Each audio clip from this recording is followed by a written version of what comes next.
जय बाबा स्वामी, जय आत्मेश्वर। हिमालय का समर्पण योग भाग 2 का आज 37वां दिवस है और हम हैं पृष्ठ क्रमांक 289 पर। गुरुदेव कहते हैं, वे रोज शाम नियमित रूप से साधकों से 2 घंटे मिलते ही थे। यही उन्होंने अपना जीवन क्रम बनाकर रखा था। साधकों को भी मालूम था कि वे शाम के समय 5 से 7 मठ में मिलते ही हैं।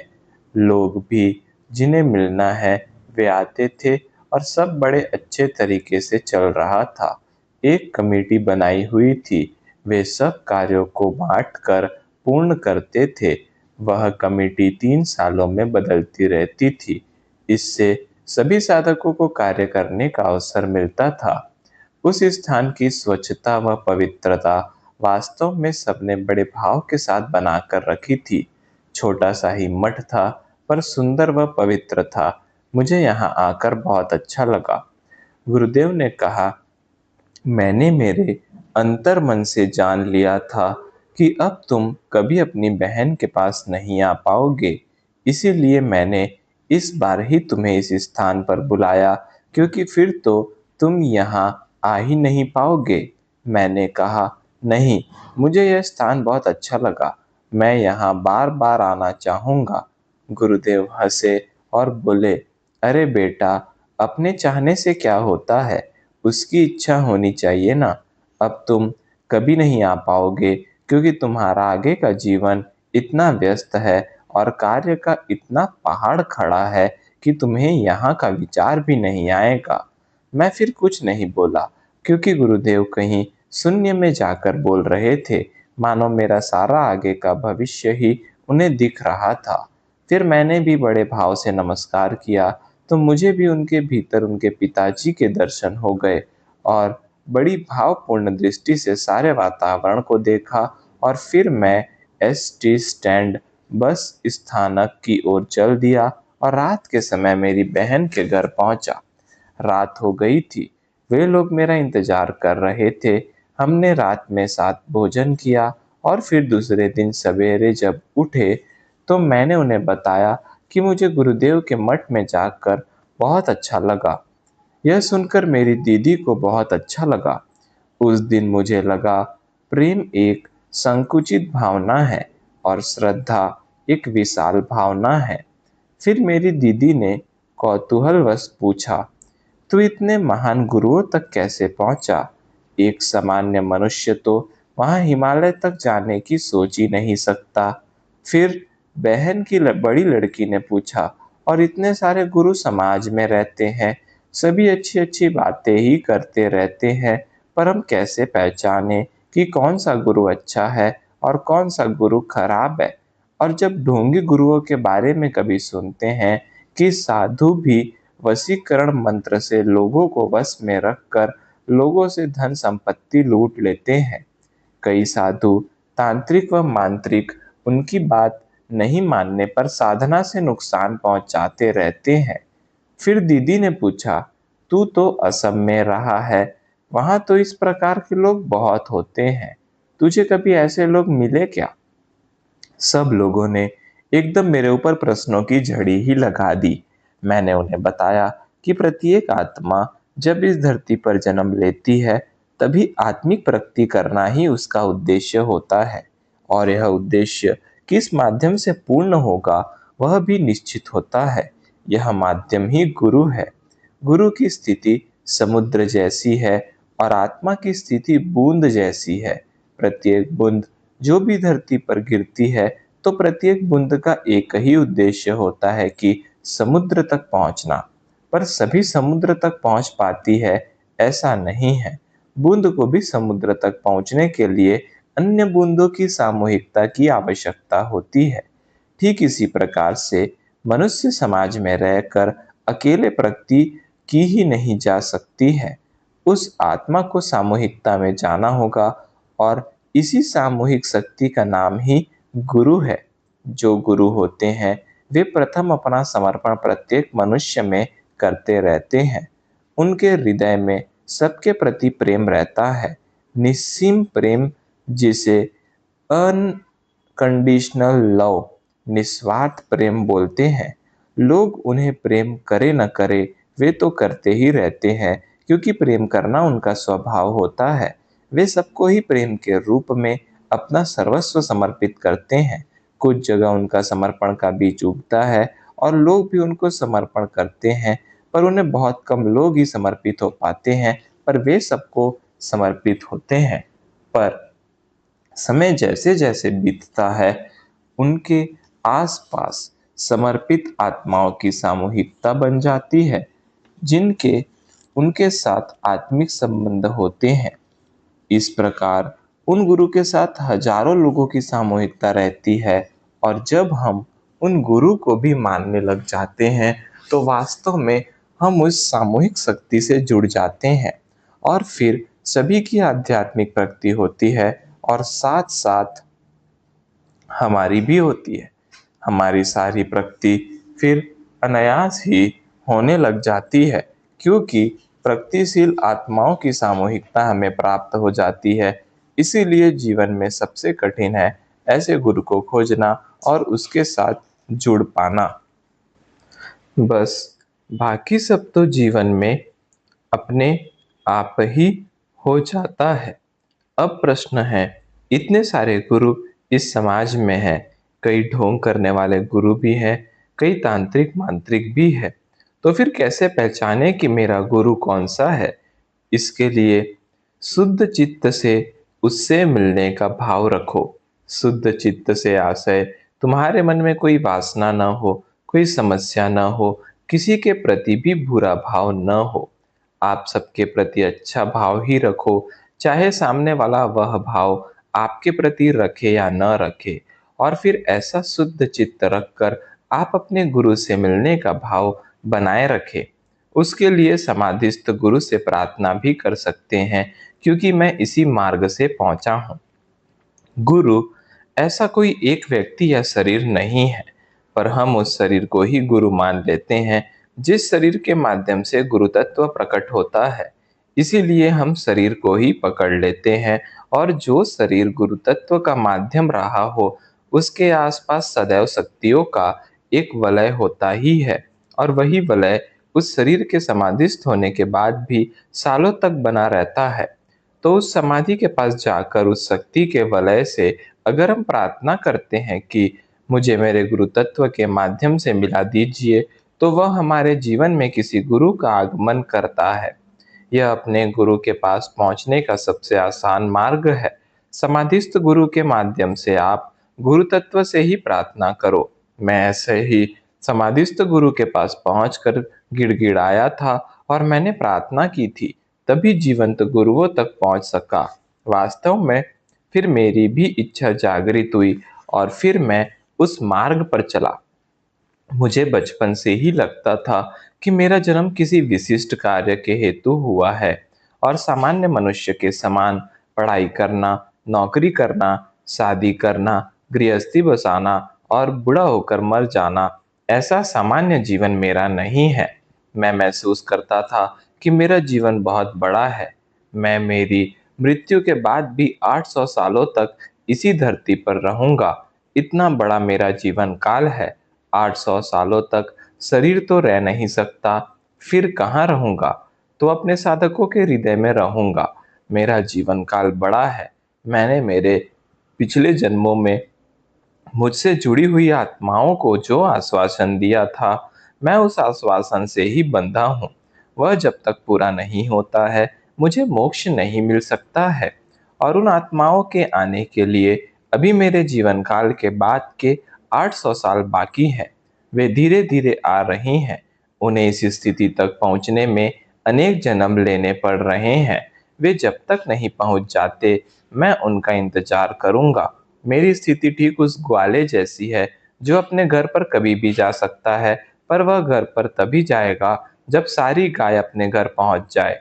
ठीक इसी प्रकार से मैं तो मोक्ष कभी भी पा सकता हूँ, पर तब तक नहीं जाऊंगा जब तक मुझसे जुड़ी हुई प्रत्येक आत्मा मोक्ष प्राप्त न कर ले, क्योंकि मेरा मोक्ष भी आश्वासन के साथ बंधा हुआ है।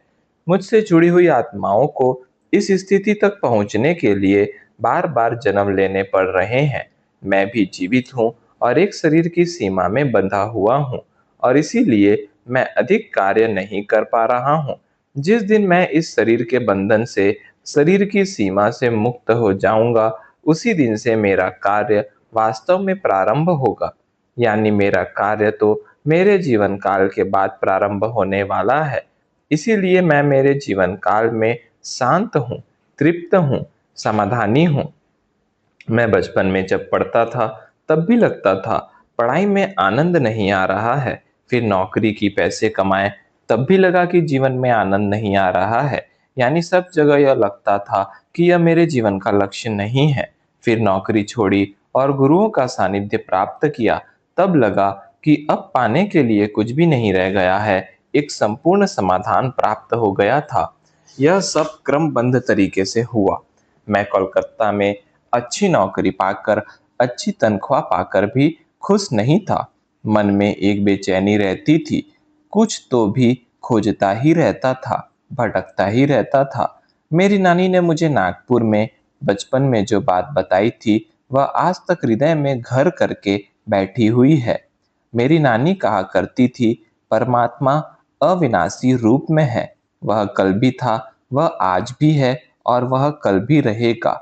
मेरी नानी के इस कथन से मैं समझ गया कि परमात्मा कोई शरीर नहीं हो सकता है, क्योंकि कोई भी शरीर ऐसा नहीं है जो अमर हो। फिर मैंने मेरी नानी से पूछा था कि हमें कल का ही परमात्मा क्यों मालूम है। नानी का जवाब था कि हम भूतकाल में जीते हैं, इसीलिए अगर हम वर्तमान काल में जिएंगे तो वर्तमान काल का स्वरूप हमें मिल पाएगा। जब तक हम वर्तमान में नहीं आते, तब तक हमें केवल भूतकाल के परमात्मा के स्वरूप के बारे में जानकारी होगी। अब वर्तमान काल में जाने का मार्ग मेरी नानी को पता नहीं था। उसको जितना मालूम था उसने बता दिया था और मैंने मेरी नानी को बताया कि मैं समझ गया हूँ। अगर आज के वर्तमान स्वरूप के परमात्मा को जानना है तो वर्तमान काल में रहना होगा। अगर मैं वर्तमान में रहने का कोई मार्ग ढूंढ सका और उस वर्तमान में रहने के मार्ग से मैं वर्तमान के परमात्मा से मिल सका, तो मैं यह मार्ग अपने तक ही नहीं रखूंगा। मैं सब प्राप्त करके समाज में आऊंगा और लोगों को जो आज के परमात्मा तक पहुंचना चाहते हैं, उन्हें अवश्य बताऊंगा कि किस मार्ग से परमात्मा को पाया जा सकता है। फिर मैं ध्यान मार्ग में आया तो वर्तमान में रहने के लिए समर्पण ध्यान ही एकमात्र आसान मार्ग है। यह जाना और अपने गुरुओं के रूप में साक्षात आज के परमात्मा के दर्शन किए और जाना कि जो शरीर में है, जीवित है, शरीरधारी है, पर शरीर के दोषों से मुक्त है, शरीर के विकारों से मुक्त है। ऐसे पवित्र शुद्ध शरीर से ही परमात्मा प्रकट होता है। यानी जो शरीर है पर शरीर नहीं है, वह परमात्मा है। वास्तव में परमात्मा तो एक अविनाशी शक्ति है। वह प्रत्येक अणु और रेणु में विद्यमान होती है, पर मानव शरीर की संरचना ही ऐसी होती है कि वह अपने आप को किसी को भी समर्पित कर सकता है। इसी कारण गुरु वह शरीर है जो परमात्मा का माध्यम है और वह जीवंत सजीव गुरु ही आज का परमात्मा है, क्योंकि वह प्रत्येक मनुष्य के लिए समर्पित है। यानी सबके प्रति समर्पण करके गुरु ने अपने शरीर को दोष रहित कर लिया है। वास्तव में मेरी नानी ही मेरी पहली गुरु थी, जिसने मेरे मन में परमात्मा के बारे में जिज्ञासा जगाई थी। वह जितना जानती थी उतना ज्ञान उसने मुझे प्रामाणिकता से दिया था। वह श्री कृष्ण भगवान को मानती थी, पर वह यह भी कहती थी, श्री कृष्ण भगवान उस काल के गुरु थे। वे अपने जीवन काल में भी पहचाने नहीं गए। बहुत कम लोग उनके जीवन काल में उनको पहचान पाए थे। किसी ने उन्हें माखन चोर कहा, किसी ने ग्वाला कहा, क्योंकि उस काल में भी बहुत कम लोग वर्तमान काल में थे। इसीलिए वर्तमान में ही न हो तो परमात्मा के वर्तमान स्वरूप को कैसे पहचानोगे। इसीलिए उन्हें भी नहीं जान पाए। वे भी उनके काल के गुरु ही थे। उनके माध्यम से परमात्मा की शक्ति बहती थी। वे भी माध्यम ही हैं, यह वे भी जानते थे। इसीलिए उन्होंने कभी अपने आप को भगवान नहीं कहा। हाँ, गीता वेद व्यास जी ने लिखी है, जिसमें श्री कृष्ण कहते हैं कि मैं भगवान हूँ, पर वास्तव में वह श्री वेद व्यास जी का भाव था। धीरे धीरे श्री कृष्ण जी को मान्यता भगवान के रूप में मिलने लगी और वे भगवान माने गए। पर तब समय बीत चुका था। परमात्मा के माध्यम जो मान्यता प्राप्त होते हैं, उन्हें पहचानना आसान होता है, क्योंकि सभी लोग उन्हें जानते हैं, पर वे अपने से तो दूर ही होते हैं। पर ऐसे किसी एक भगवान की भक्ति करके भी भगवान के वर्तमान काल के स्वरूप तक पहुंचा जा सकता है। मैं भी आज के परमात्मा के स्वरूप तक पहुंच सकती हूँ, पर अब मैं बूढ़ी हो गई हूँ। मेरे पास वर्तमान काल में रहने के लिए और वर्तमान काल के परमात्मा तक अपने जीवन में पहुंचने के लिए समय ही बाकी नहीं रहा है, और मैं इच्छा करके भी नहीं पहुंच सकती हूँ। तब मैंने नानी को धीरज देते हुए कहा था, नानी तू चिंता मत कर, मैं अभी बालक हूँ। साधना करने के लिए मेरे पास समय है।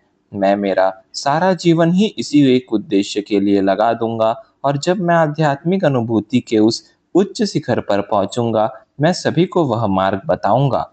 नानी ने बड़ी प्रसन्नता से मुझे गोद में लेते हुए कहा था, मैं ऊपर जाकर अवश्य तेरे इस महान कार्य को देखूंगी। मुझे तेरे इस कार्य से ही मोक्ष मिलेगा। तो चिंता मत कर, मैं सदैव ऊपर से तुझे देखती ही रहूंगी। तो आज भी मुझे लगता है कि नानी मर जाने के बाद भी मुझे देख रही है। मुझे बचपन में नानी रोज कृष्ण के एक मंदिर में लेकर जाती थी। वहां पर बहुत बड़ी गौशाला थी। मेरा समय उस गौशाला में ही अधिक बीतता था। गाय के छोटे बच्चों के साथ खेलता था। गाय के छोटे छोटे बच्चे मुझे बहुत भाते थे। वहां के दूध निकालने वाले जो ताजा दूध ग्लास में निकाल कर देते थे, उसे मैं आज भी नहीं भूला हूँ। वह थोड़ा गर्म भी होता था और थोड़ा मीठा भी होता था। कभी कभी मस्ती करने के लिए वे मुझे गाय का दूध निकालते समय गाय के थन के पास बिठाते थे और थन से दूध खींचकर मुंह में ही सीधा डालते थे। पर वैसा करने से पूरे मुंह पर दूध ही दूध हो जाता था। मैं आंखें बंद करके पीता था, क्योंकि कई बार वह दूध आंख में भी जाता था। मेरी नानी के साथ मेरा बचपन बहुत अच्छा बीता था। मंदिर जाते समय नानी रास्ते में ही मेरे साथ अकेली रहती थी। उसे थोड़ा कम दिखता था, इसीलिए वह शाम में वापसी के समय मुझे साथ रखती ही थी। मैं शरारत करता था, कभी उसे गिट्टी पर चलाता था, कभी खड्डों में से लेकर जाता था। वह फिर मुझे डांटती थी, मुझे गिट्टी के ऊपर क्यों लेकर जा रहा है, खड्डों में क्यों लेकर जा रहा है। मैं कहता था, नानी तू कहती है कि तुझे दिखता नहीं है, फिर गिट्टी कैसे दिखती है, खड्डे कैसे दिखते हैं। नानी डांटते हुए कहती, अरे रांडिच्या, ते पायाना लागला न, यानी वे पैर को तो मालूम हो ही रहे हैं ना। यानी नानी परमात्मा भी दिखेगा नहीं तो भी चलेगा, महसूस होना चाहिए। आंखों से भी अधिक वह अनुभूति से महसूस होगा। नानी, अब मैं परमात्मा देखना छोड़कर परमात्मा महसूस करना सीखूंगा। अपनी आंखों से अधिक अपनी अनुभूति की आंख महत्वपूर्ण है। भगवान अगर दिखा तो वह भूतकाल का होगा, जो महसूस होगा वही वर्तमान काल का भगवान होगा। पर वर्तमान काल का भगवान महसूस करने के लिए वर्तमान में ही रहना होगा। मेरी नानी 9 हाथ की 9 गज लंबी साड़ी पहनती थी। लाल 1 रुपए जितना कंकु लगाती थी। कद में 5 फीट की रही होगी। थोड़ी मोटी थी पर गोरी चिट्टी थी। उसके बड़े बड़े कान थे और पूरे सफेद लंबे बाल थे। बाल इतने लंबे थे कि वह ऊंचाई पर बैठकर ही चोटी बनाती थी, अन्यथा उसके बाल जमीन पर लग जाते थे। नीली नीली बड़ी बड़ी उसकी आंखें थी। गले में एक मंगलसूत्र और 4 सोने की चूड़ियां उसके हाथ में रहती थी। उसकी आंखें शाम के समय कम देख पाती थी। गोल चेहरा था। सिर के बीचों बीच वह मांग निकालती थी। घर में तो वह काम में व्यस्त रहती थी। मंदिर जाते आते ही रास्ते में हमारी आध्यात्मिक चर्चा होती थी। और मैं भी एकदम छोटा था, प्राइमरी में ही पढ़ता था और पढ़ाई में भी सामान्य ही था। सारा ध्यान अध्यात्म की ओर ही था। एक दिन ऐसे ही रास्ते में मेरी नानी से कहा, नानी आज पेपर में आया कि हरिद्वार में एक नाव से कुछ लोग भगवान के दर्शन करने गए थे और वे सब डूबकर मर गए। ऐसा आज पेपर पढ़कर मामा नाना जी को बता रहा था। तो नानी, रोड के ऊपर दुर्घटनाएं होती है तो वह तो ठीक है, पर जो लोग भगवान के दर्शन करने गए थे तो भगवान ने कम से कम उन्हें तो बचाना चाहिए। नानी, भगवान वगैरह कोई शक्ति इस दुनिया में है ही नहीं। भगवान केवल तेरी एक कल्पना मात्र ही है। भगवान होता तो अपने भक्तों को नहीं बचाता। इस पर रानी शांत ही रही, कुछ नहीं बोली। शायद मेरी बात पर सोच रही थी और बाद में बड़े विचित्र भाव से मेरी ओर देखी और कहा, मानो कह रही हो, इतना छोटा सा दिखता है पर यह छोटा सा है नहीं। इसके प्रश्न बता रहे हैं कि कितना गहरा है यह।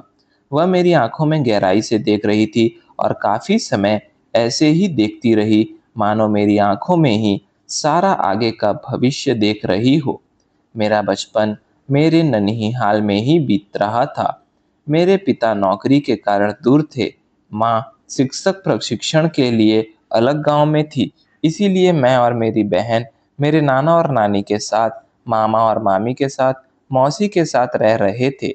बचपन से मेरी मौसी मुझे बत्तीसियां कहती थी, यानी वह जो भी बोलेगा वह होगा ही। इसीलिए मेरी मौसी मुझसे कहती थी, तू जो बोलता है वह होता ही है। इसीलिए सदैव सकारात्मक ही बोला कर, ताकि तेरे बोलने से सदैव अच्छा ही होता रहे। उसका पूर्ण विश्वास था कि मैं जो बोलता हूँ वह होता ही है। मुझे बचपन से वाक शक्तियाँ प्राप्त थी, ऐसा उसका अनुभव था। जय बाबा स्वामी, जय आत्मेश्वर।